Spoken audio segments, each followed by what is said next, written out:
Good morning and welcome to the David and David on Real Estate podcast. We are today on episode number 175. What a great number and a great episode. Giovanni Barca, thank you so much for joining us again. Oh, thank you for having me. So that was a pleasure. And Gio, we got to pick your brain on another topic today, because you've had a wealth of experience on the dark side when loans go bad, Ooh. and what happens and what are the remedies. And nobody likes to talk about that. Sometimes we don't want anybody to be on that side of a loan, but it does happen. It happens a little more often in market conditions that we're currently in. So this is a great opportunity for us to pick your brain a little bit with your vast experience on dealing with those situations. Absolutely. Pick away. It is a good and a bad thing that I do have that kind of experience. But somebody has to do that work, and it's sensitive work. I had the opportunity to learn about what happens to a mortgage when things go sad, and the fortunate part was that I was able to get that exposure through one of the big five banks, and you know always thinking that every single one of these situations is a bad situation. And looking through the risk mitigating lens, it's not just a transaction of, well, the loan has gone bad. Let's evict, let's sell, let's recoup, let's not lose any money. Uh, this big five bank did not look at that way. They looked at it, how do we protect the relationship? Can we salvage it? Have we done every single thing possible to avoid the power sell or the foreclosure? And that was the really, really good part of the job that I had the opportunity to. As a senior manager, I would pick up the call. I would call the clients, even though they've gone through collections, and usually the collections team would call the client anywhere from as early as 15 days all the way to 90 days to try and resolve the issue. And then after the 90 days, usually that's when I would see the file come to litigation. And So Gio, they've had, 15 to 90 yes. days from missing a payment. That's correct, yes. So early detection usually starts at 15 days after missing your payment. That's when a good collection shop will start calling the client, very, very gentle. Is everything okay? What can we do to help? Have you lost your job? What has happened? And that's where the opportunity to really build a relation with your client really starts, because if you work with your lender, and you're open, they're not going to use that information against you. They're going to use that information to help you out of that situation. Lenders are not in the business to repossess homes. They're in the business of building a long-term relationship. We know life is up and down with positives and negatives, and we want to be there for you through those points in time. Um, but what I found a lot is that it's hard for people to open up with somebody they don't have a personal relationship with, about their issues. So overcoming that takes skills from a good negotiator on the other side working for the bank to get that information out, um, and avoid it from coming all the way down to the 90-day past due mark, and all of a sudden you find yourself in litigation. A lot of the times I would get a new file, I would look at the notes and say, we haven't really talked to this client so much. So either I would call the client, or I would instruct one of my team members to call and say, let's ask some questions here. Why they here? Why have we not talked to them? And let's make sure we've turned every stone before we go forward. Um, and a lot of the times we were able to just say, let's put you back in collections. We're gonna get you into some sort of payment plan, to bring you back up to date over time. Or we had tools that immediately were able to take your arrears, repackage them within the mortgage if we had the ability to do so, or restructure some of your personal debts to cover those delinquencies and bring you up to date.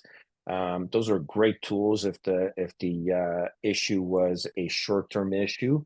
If it was a long-term issue, we had more limited number of tools, but we still tried.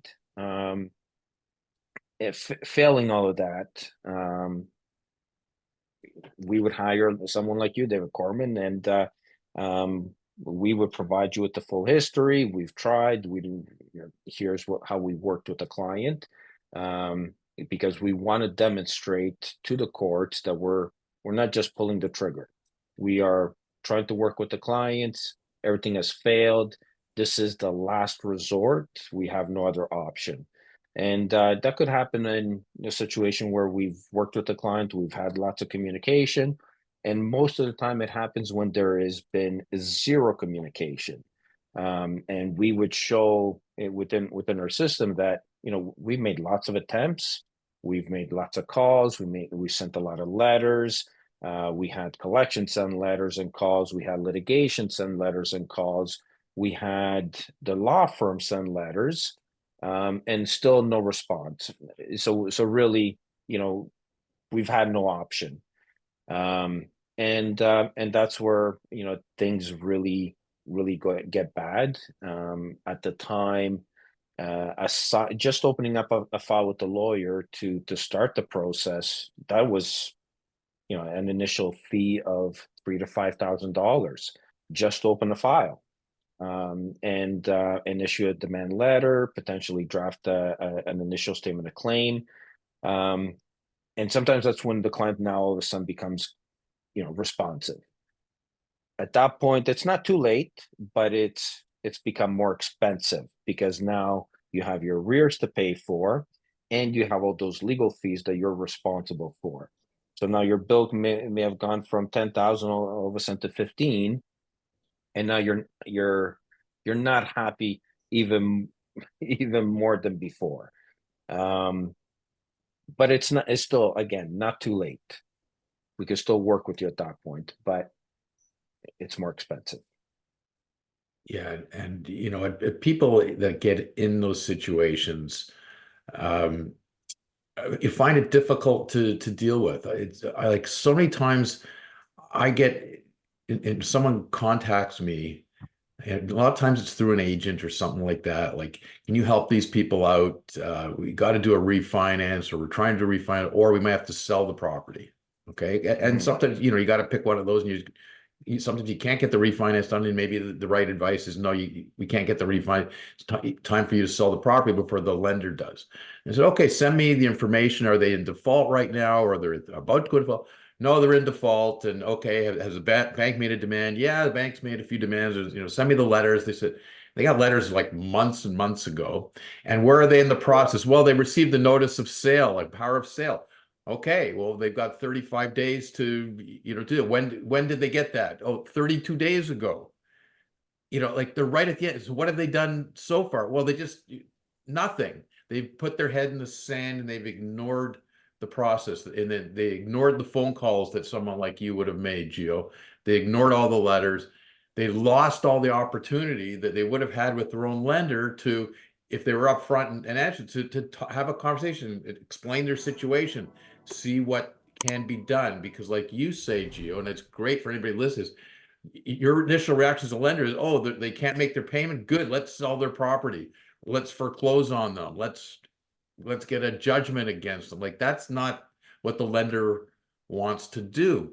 But if you're that borrower in dire straits, it's so uncomfortable. It's so embarrassing in so many ways that, the best advice that any friendly agent or broker or just a friend should be giving them is, don't ignore any of this. Talk to your real estate agent, talk to your broker, talk to your lender, get your lawyer involved in it, but deal with it, because everybody will try and work with you as much as possible, so we don't get to that end where it's being sold under power of sale, or a lender's going to foreclose. Yeah, Exactly. I think David Korman, especially right now in this environment, um, I think professionals and the public listening, they need to be able to see around the corner, right? You need to be able to take a look and see, where you are with your employment. You need to be able to take a look and see where you are with your short-term debt obligations. You need to be able to see where you are with your mortgages and where you are with your savings, and really develop a little bit of a longer outlook on the current situation. Um, because what I'm seeing in the market is that everybody thinks that the next Bank of Canada rate decision is going to solve all their problems, and it's not quite that simple. And I think there's a bigger force here at play. And hearing you speak, Joe, and hearing, how some of these homeowners that are getting themselves into these difficult situations have gotten themselves into that situation, I think we need to sort of step back in this whole process and really, start seeing the red flags and the warning signs. And especially realtors and the professionals that are listening, we need to become a bigger part of that process, is what I'm hearing. Absolutely, and that is why, as I mentioned in the other episodes, me doing a mortgage is not just a sales transaction; it's a coaching opportunity. Um, just because I've seen the dark side, and I don't want my mortgages to go bad. And I'll do it as much coaching as I can. I'll talk about a lot of the prepayment options that they can use to make life and their finances better. I'll even offer to consolidate some of their other debts, and all of a sudden save them $1,000 or $2,000 a month in payments by just having one larger mortgage payment. It's a huge trend in today's refinances, because we I'm seeing when money's cheap, people spend it, and it comes easy as well. And in today's environment, it doesn't quite support the behaviors of the last 3 or 4 years. And so I'm doing a lot of consolidating, just to fix the financial situation they're in. Um, when I mean, I've been a homeowner for probably 30 years, but it wasn't until I got into this role in the litigation world that I even as a homeowner, I did not know that not paying your property taxes, even though your mortgage is up to date, can trigger a power of sale. No, I had no clue. And not paying your condo fees for 3 months, that can trigger a power of sale. Is so Not, me not being maintaining your insurance. yes, exactly. There's all these little nuances that, as a homeowner, I did not know until I was working in the industry. Um, so just imagine the amount of coaching that and knowledge that could be passed on to the general public, who will never work in this industry, and they would never know. Um, a, a lien from a condo corp, for not being paying 3 months worth of condo fees, adds an additional three, four, $5,000 in legal fees, just because you've been in default for 3 months. Mhm. Right away, they hire their own corporate lawyer, and now you have this huge bill that you have to pay, or they will start power sale. Um, And that supersedes all other liens on the on the Absolutely. condominium. Absolutely. There's some provinces in Canada that if you do not pay your property taxes and they register a lien, the lien goes ahead of your mortgage, and they can sell your home for just the property taxes amount. So what Right. happens is, because the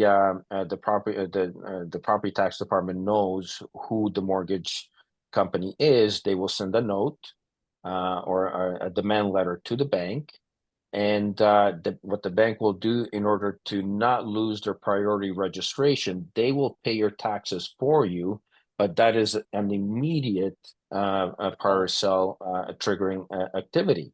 And now you're in the same type of situation. My mortgage is up to date. Well, it doesn't matter because you didn't pay your taxes. We have to pay your taxes. And now you have to pay your taxes plus fees immediately in order to not lose your home. Right. So in a All scenario all like that, the house is going to be sold. The property is going to be sold. It's a question of who's going to sell it.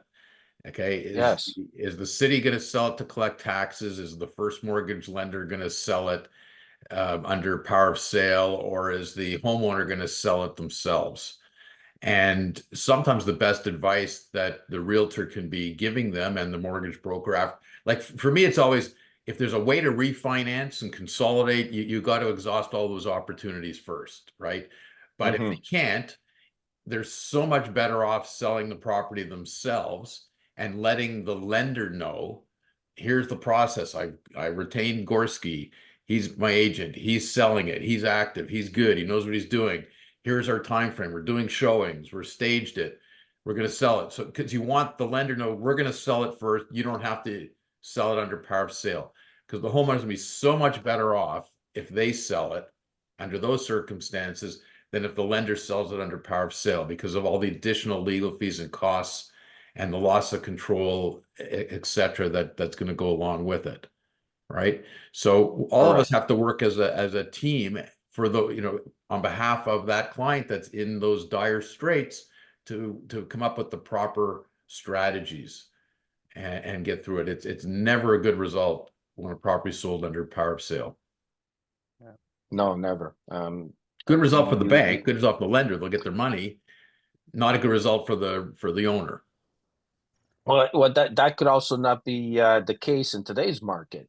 Somebody who purchased a home, let's say $1.3 million with all the overbidding that happened during COVID, today in today's market, they may have lost that price today, and because the banks were still lending at 80% loan to value based on the purchase price and the appraisal supported that, the house is now worth $1 million. Well, there's that there's that $300,000 gap, and the bank could be suffering a loss. I've seen this happen out west back in 2017, and now we could be facing that in here in Ontario for the first time. And definitely it could be a big loss for everybody, including the banks. Yeah. Maybe Gio, just take a minute to talk about the difference between a power of sale and a foreclosure. Like being someone working with Bank of Montreal, like is that bank, are the big banks doing foreclosures in Ontario these days? Or are they more apt to sell a property under power of sale? It's power sale predominantly. We do want the longer process because it does provide more oversight from the courts. It does provide more a better process to make sure that everything is done correctly to protect the client. Where we want to have as many opportunities as possible to keep that client in that home. And with the protracted process, we have that ability. The client can come to court and plead their case if they want to, and still give us the opportunity to work with them. And so that would be the main process that the banks would follow. Mm. Joe, this is such an important topic because I think we're going to see more and more of these situations moving forward, given that Canadians are really stressed. They're pushed to the max. They've been experiencing higher rate mortgage environment, especially if you have a variable mortgage. They've depleted their savings.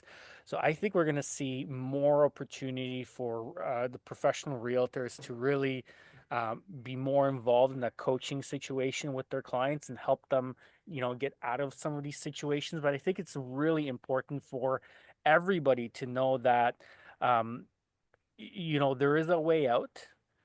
You do Hmm. have to communicate. You do have to be receptive and open to working with the bank to get through these situations. But I think as realtors as well, we have to get more involved in this. We have to coach. We have to guide. We have to help our clients see around that corner. And we really have to ask tough questions and make sure that we're not putting our clients in some really bad situations. You make an extremely good point because, and it's not necessarily that you're putting the client in that situation because even as a realtor, I mean, you have no control over what happens after the sale. You work with the mortgage professional, you know what the budget is, you find them the right home within their budget, but what they do afterwards, it's kind of out of my hands and the realtor's hands. But how can we find the opportunity in all of this is that just like you and I are doing with your office now, we ask your realtors, reach out to those clients that you sold to 3, 4, or 5 years ago, because there's chances are they're up for renewal. Reconnect, ask questions. Perhaps they are looking to sell. Perhaps they are looking to um open up about their finances and how tough it is. And then you can bring in a mortgage professional like myself and help them. Well, you've just put yourself in a position of being one of those key advisors out of nowhere. Just because you did a check-in, and that check-in will come into, it'll stay with them for a long time because you had that opportunity to be the knowledge base they didn't have, or that connection that helped them get out of a situation they didn't know they were in, or didn't know it was coming. You have a lot of clients out there who are coming in for renewal from a 2% or below fixed rate, and they're going to come in into a 4% renewal. There's a big gap there. And how do you leverage that? Well, you connect them to someone like myself, and have them explore the other options of, maybe we need to refinance your mortgage, we need to re-extend your amortization. Let's wrap things up into one nice bigger package. And now you become that realtor that is, top of mind. They will speak well of you to their friends and family. My realtor called me out of nowhere and he saved the day. You should work with this realtor because not only is he going to sell you a home, but he's going to check in with you, make sure you're okay. And he has enough knowledge to help you if need be. Um, Not Yeah. many realtors are doing that today. Well, I think realtors play a critical role in this whole process, and I'll explain what I mean in a second. I think the realtors have to be careful in their approach. They should be approaching, but they can't be sniffing around saying, "Oh, I think there might be a problem here. Maybe these people are going to get in trouble, and I can act for them and sell their property and get a commission and help them buy another property and downsize. There's two commissions in it for me." You can't be looking Mhm. at it that way. You have to look at it from the client's point of view, because there's a critical role for you to play in what they're trying to do. And it might end up being a refinance and you don't get a commission on it, right? You're not going to get a No. commission, but you're still helping them exhaust those options. And they need the realtor's input in that because you have to, the owners say, how much is my home worth right now? So they want to know what the values, what's going on in my neighborhood. So what if I stay and I try and refinance? What's the value here? And then get me in touch with the mortgage broker so I can figure out based on current values how much money I might be able to borrow and consolidate, et cetera, et cetera. Or the other option is, well, if that all doesn't, maybe I got to sell. So what's the market like here? What's going on in the neighborhood? How much can I really sell this for? How long will it take me to sell? How much time do I have? So the realtor has to provide all that input. And if I do sell, where am I going to go? If I'm downsizing, or what opportunities are out there? How long will it take me to find that property? And how's that timing going to fit in? So you need all that input from the realtor. And at the end of the day, the best option might be, no, we got Geo on the case, we're refinancing, consulting debts. There's no commission in it for the realtor, but the realtor will never be forgotten in that process. And it's eventually some other time they'll sell that property or do something else, or they're going to refer that realtor to family and friends, etc. So it's an important role, and you might get involved and not get a commission out of it, but you should be doing it anyways. It's playing Yeah, the long-term game, absolutely. right? It's playing the long-term game. It's offering value above and beyond, the transaction, and looking at the short-term perspective, and it's being that fiduciary, like it's the whole idea of agency law and fiduciary duty to your clients, and acting in their best interests and bringing something of value in a long-term relationship. And David Korman, you're absolutely right. If the deal isn't there today, then there's opportunity for referrals. There's friends, there's family, there's neighbors, there's other people that eventually, if you do a great job and you're selfless in your act where you only care about your clients, eventually that's going to come around full circle, and you're going to benefit Right. exponentially as a result of conducting business that way. You're making a E- professional investment of your time. Exactly. Exactly. I don't believe there's been anybody out there successful and be able to say, I'm successful because I'm transactional. I do a transaction, I move to the next, and the next, and the next. Eventually, that well dries up. Yep. The real successful are individuals, the one who builds transactions based on relationships. Relationships last a long time, and the longer the relationship, the more transactions come. But relationship is the number one thing that we need to build in this business. Otherwise, and nobody will remember you. And what do they remember you for? Well, sure, I bought my house with some guy with the beard, and he looked like Gio. I don't know. I can't And remember his now I name. shave, and Yeah, that relationship is gone all of a sudden, right? But I don't know. the funny thing, Gio, is like, all these conversations, we always come around and do a full 180, right? Or a Yeah. 360, if you will, because at the end of the day, it's all about relationships, right? And it's about what kind of business you want to build and how you want to be perceived as a professional, which is like, what we talk about on all these podcasts. At the end of the day, is like, what kind of business do you want to build? And again, this is really no exception. No, it's not. No, it's probably the most overlooked thing for professionals like ourselves, because we're looking for that immediate gratification all the time, and it's not there. It has to be built, and it's built over time, and nothing is immediate. You get lucky once in a while, but you keep buying a lottery ticket. Maybe you'll win something someday, right? Maybe. But yeah, and that's because there's no relationship that you're building with the Lotto Max people to say, hey, remember me, and I'm here for you. Nobody's there for it. It's just a transaction. Give me $10. Eventually, you'll get something back. Maybe, right? Great advice, Gio. Yep. Yep. Guys, thank you so much for joining us today. Another great podcast. Gio, thank you so much as well for joining us on this episode. And we want to hear from you. Send us your questions, send us a DM, send us a quick link. Share your experiences, and the market is changing. It's always evolving, and the role of the realtor is always evolving too. And work hard at building those relationships, and really going out of your way to provide as much value as you can, and always look at your business from a long-term perspective. Thanks so much for joining us, everybody. Thank you. Thanks, guys.